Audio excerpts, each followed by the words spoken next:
Hi and welcome to Gaggia TV. Today I'm here with Raj and we're going to show you a trio of classics. The Gaggia Classic has been the benchmark of the Gaggia domestic machines since 1991. That's right. And it's a fantastic piece of kit. Yep. But there have been various tweaks to the machines over the years.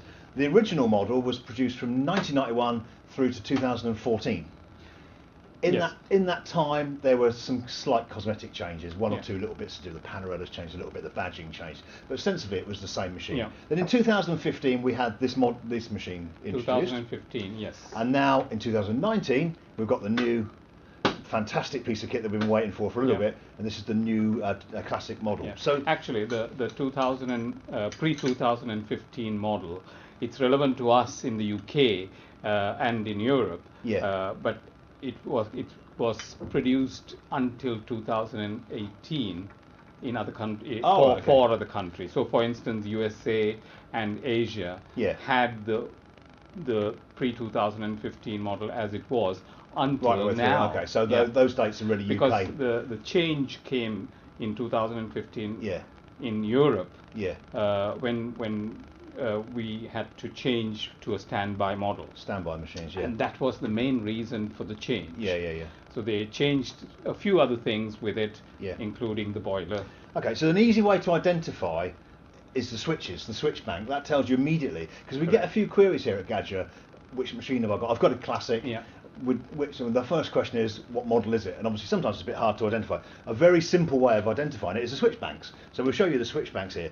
So on the UK pre-2015 models, they've got this rocker switch. You can hear the click. So it clicks on, clicks off. And that, as Raj was saying, the standby model, the middle one here, which is 2015 to 18, it's got these sort of touch buttons, which when you push it in, the light comes on. It will go into standby mode after 30 minutes? No, less, is it? 10 minutes. Is it? Actually. Only 10 minutes? Okay. Yeah. 10 minutes. On this longer one, it has near, actually got to 20 minutes. But there's a distinctive touch button rather than this click on. On the newer machine, the 2019, they've kind of gone back to a rocker switch. Yeah.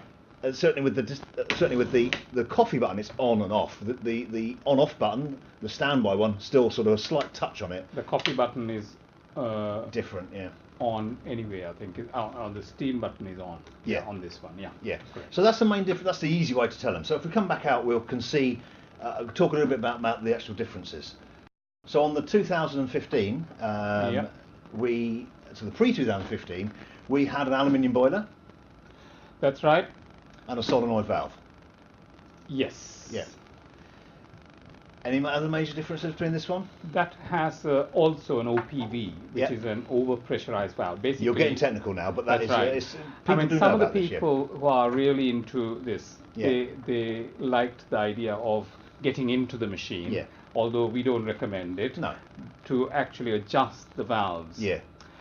You can adjust the valves, but it's not really recommended. No. I mean, you don't do that on a commercial machine. You don't do it on this machine. So it's a solenoid valve. Solenoid valve. Solenoid valve. Yes, right, that's right. Solenoid valve basically, as opposed to a mechanical valve, it has got a precise sort of on-off. Yeah, so the flow starts when you press it on, and when you more control on the flow, really. That's right. And the aluminium boiler, which I think we mentioned as well. So the aluminium boiler had a capacity of about 120. That's right. Mil. That's was that right? Yes. I was hesitating there, so I wasn't quite sure. 120 mil. I hate to get caught out on these things. Yeah, so 120 mil. So quite a decent capacity boiler. Yeah. With the panorella frothing up, which you'll find on most of our machines. So when we then switched to 2015, as you've already touched, it was a touch button one, so it really made us do it. But they changed to switched to boiler, a stainless steel boiler. Yeah. But it's about double the size of that boiler. So about 240 mil. I'm going to guess that one. And then also the valve changed as well. The valve is a mechanical valve as opposed to a solenoid valve. So basically, you have got a spring and a ball that controls the flow. So when it closes, it actually takes a little bit of time for the spring to close. Whereas on a solenoid valve, when you press on or it it's off. closes. Yeah. Yes. So that was the difference. Now some people got really wound up about the solenoid valve. And the solenoid valve is a slightly superior valve to the mechanical valve. From my point of view, from somebody who's not particularly technical, the mechanical valve was very easy to service or clean or take out. Because you can just take this off and then you have got the shower disc there, take it out and you'll see the valve. Whereas on a solenoid valve, it is actually internal. So from a layman's point of view, somebody doesn't want to be too technical. That was an easier one to use. You find that the disadvantage of a mechanical valve is that because every machine has to build up pressure within the boiler, you have to release it somehow. Because otherwise it's going to build up pressure more and more. And this comes to a question we get asked a lot, or if you like, somebody that always brings this up, is the sort of slight dripping you can get with on the wand. Yes, there's a solution. You can get it on any machine, but more on a mechanical valve machine. So I normally say if you wanted to release it, you can do it by just opening the steam wand just a little bit so that it releases the pressure, and that should stop or at least reduce the dripping. And that's the main problem with a mechanical valve machine. Otherwise, it works like a proper machine. I don't mind them. I mean, people do love the because they all have the same sort of heavy filter holders. Yeah, brass filter holder, chrome-plated brass filter holder. So it is the same weight. Okay, this one actually came up. They changed it to a plastic splitter as opposed to a metal one. But you can change that if you wanted to. Just have a metal splitter. So then we come up to date in the 2019, which is what we should be talking about, because this is the one we've got now. And we've gone backwards, if you like, or forwards, depending on your viewpoint. Forwards and backwards. We've gone back to an aluminium boiler. Yes, it's the same boiler as that one, so it's a very good tried and tested. Yes, that's right. And you have got a solenoid valve. The OPV is very different to that one. So it's more. It is on the top of a pump. Again, I'm talking technical. We don't really recommend you going. I mean, there are some people who love fiddling, but you can't change it. You can't change it on the way. That's a good thing about it. Oh, it's set. In some ways, because you can get it wrong if you do it right. So the pressure. This has got the compression like the pre-2015 model. So it's very similar in terms of solenoid valves. They both work on solenoid valves. Just briefly back to the boiler, because they changed the boiler, because again, aluminium gives you a slightly more stable heat, really, than stainless steel. Stainless steel can get hot spots. It's quicker to heat. It's quicker. So from start, you can actually get it quickly. Within 45 seconds, the actual boiler is ready to use. Usually we say just heat the filter holder. Put a bit of water through. Otherwise you are going to get a cold, it's going to go through the cold. You can leave it on or just prime it just by running, like you say, running a bit of water. So it takes, say for instance, these two will come on ready within 45 seconds. This has got a bigger boiler as well, so it actually takes about 1 minute and 10 seconds. And I mean, one of the reasons for increasing the size of the boiler, other than the stainless steel element, was to give you more steaming capacity, really. Because when you're in steaming, there's no water going into the boiler, so you're only using the existing water and steam that's in the boiler. So they increase the capacity. So this one's gone backwards in terms of capacity, but the big thing that we're all very excited about is the steaming arm. And now it's got and that's another thing that they used to change on this one. People used to buy the machine and then they would actually retrofit to a Sylvia steam arm generally. This one is very similar to the Sylvia steam arm, but it actually has 2 holes, so it turns the milk much better. It does. It's very good. So it's very quick. It's really good. So the speed of the heating is much better. You can do a lot more sort of latte art, much more control. A little bit of skill required, less skill with the Panorella, but you've got more options with the professional wand. And once you've got the hang of that, it's fantastic. And I think they have made a lot of improvements in terms of noise levels and such like as well. So it's a very smooth machine to operate, the new one. And you feel that it's very easy to turn the handle. It is very smooth. They have also changed the drip tray design, as well, so it sort of sticks there without vibrating a lot. Smooth finish as well, isn't it? It's nice curve on it. The other thing that was slightly different and very confusing with the pre-15 models was the baskets, because they went through various phases of we had pressurised or perfect crema or standard traditional baskets. With the new machines, you get 2 traditional baskets, and this is a traditional basket. If you can see that, I'm going to try and zoom in on that. So holes on one side, get it right there, and on the back side, so it's just filtered all the way through. So on the new machines you get 2 traditional baskets and then 1 of these, which is a pressurised basket. So you've got on there, you've got holes inside, and on the outside there it's double skinned. You got a single hole there. Get it right around. There we go. Just about see it. You can't really see the hole, but trust me, there's a hole in the middle of that. So with the you come out again if you like. So with the new machine, you get 2 traditional, 1 perfect crema basket. That's right. With the 15 model, you used to get just perfect crema baskets, single and double. Yeah. But you could always upgrade and purchase a traditional basket. I think perfect crema baskets are good for beginners.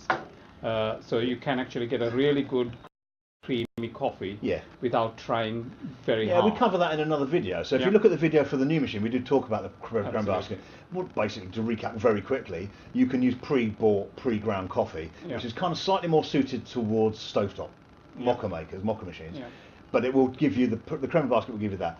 But we're going back towards the the real home enthusiast, real home barista. And I mean, we are really recommending, and we'll see that in another video, that you get a grinder with the new machine as well, because that will really change. You don't get the grinder, but you can buy a grinder. It's an additional purchase. Yeah. Unfortunately, you don't get it with it, no. But to get the best out of the traditional baskets, a grinder is fantastic. Yes. And obviously, beans store and hold much longer than ground coffee, so you're never really going to throw any beans out, are you? Because they've got 18 months. I think it's important to know that on this model, the pressurized baskets, you can actually fit them on this as well. Of course, yeah. So you can fit the pressurized baskets on any of these models, I mean, it's as well as the standard diameter, isn't it? And if you had one of the older machines, Yeah. You could actually use some of these things on the new machine. Of course, yeah. Oh, yeah, yeah. So you have the same filter holder. Just a point of note, you should know anyway, if you've got one with a perfect crema, you need a crema pin as well, and that we sell it separately. It's something that regulates the flow. Yeah, it just slows it One thing that I think it's good to add is to clean the pressurized baskets. It's very well, yeah. Yeah, because you can actually have the coffee oils sort of forming within the layer. They build up. So it's always good to use a degreasing tablet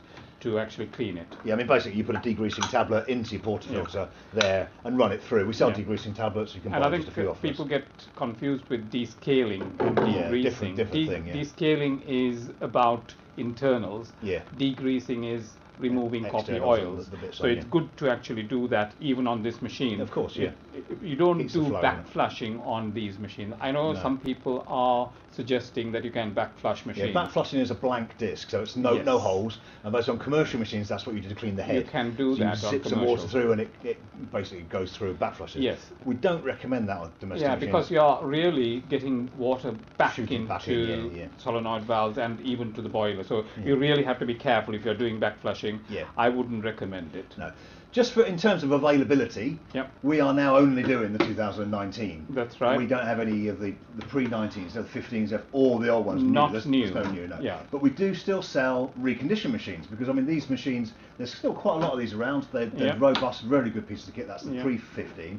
And we can still service them. You know, we do a full service for £85 on these machines. That's right. At the even moment, if bits go wrong, you know, we can change bits and adapt them. Yeah, I think they are very long-lasting machines, so it's worth maintaining them and changing seals and such like, which people can do themselves. Really, we do all the parts. For them. All the parts still available for all these machines. Obviously, the new one, but all the older machines. And as I say, it's well worth keeping hold of that. It's a real serviceable machine. And occasionally we may have a reconditioned machine on that. That's occasionally. We've got a few of these reconditioned machines. We have an outlet in Castleford which we sell reconditioned machines mainly through, and we do them through the head office here at Elland as well. And we have them on our website when we've got stock. Obviously, it's availability of stock. Sometimes we have them, sometimes we don't. But you will find, and they will always be labelled 2015 Classic, and they will be there. Now, for the last price we have on that, you're looking circa £200. So a reconditioned machine would be a bit underneath that. And the new machine, and we've got a separate video which we'll put a link below onto that, is now retailing around about the £400 mark. So there's quite a big difference, but there's a lot of machine for this, and it's a real sort of semi-professional machine. So these, no reconditioned ones of these, we've only had them out a month, so these are brand new. So these are brand new. These are the ones you'll really find as new on our website now. You will find these on reconditions on a shop in Castleford or available. And you can always ring our office if you want to have a ring, speak to us, and we can. I mean, we get a lot of calls from people who have used those machines for years, and they want to actually go on to the new one because of the few changes there. Although they can still use those machines, yeah. they want to go for that. And we do have quite a number of calls like that. Yeah. So we would be happy to talk to people about that and see whether there is anything that we can do. Yeah. Yeah, I mean, give us a ring if you wanted to sort of upgrade your machine. Yeah. Give us a ring and we can tell you some details that we might be able to do for that.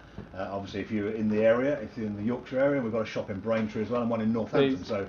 Yes, there is also a link to the newsletter page. So if you wanted to get more information on these machines, you can actually subscribe to our newsletter, so you'll get more information about them. That's it. We've not gone on too long about the types and coffee classics, but as I say, we do get quite a lot of questions about not this one, we're not sure what it is, so we thought we'd just do a quick introduction to the three main types that you'll see available today. If you've got any further questions, feel free to give us a ring or send us an email. Visit our website, which is GaggiaDirect.com. I do know that, but I always shove that over to him just in case I make a mistake. So GaggiaDirect.com, and we'll put some links below, and happy drinking coffee. Thanks.